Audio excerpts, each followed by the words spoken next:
Enfin, le député provincial Albert Ntimba Soukami, assassiné à Matadi en août dernier, peut être conduit à sa dernière demeure. La famille biologique de l'illustre vient d'obtenir le feu vert pour organiser les obsèques de celui qui fut le premier suppléant du gouverneur du Congo central. Une faveur obtenue grâce au mémorandum qu'elle a dressé ensemble avec les ONG de Mbanza-Ngungu au président de la République à travers la première dame pendant son séjour récemment dans le Congo central. Les détails avec Dadi Simbadio.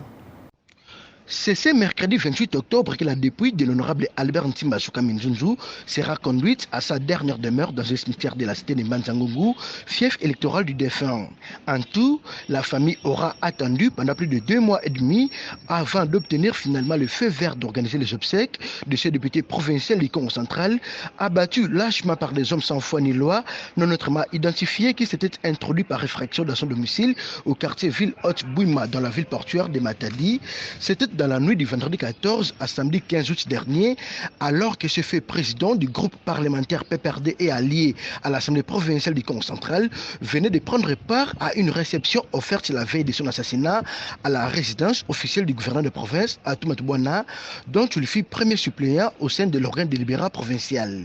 Selon les sources proches de la famille de l'illustre disparu, la famille biologique du défunt député provincial Albert Ntimba Soukami Nzunzu a obtenu le feu vert d'organiser le funérailles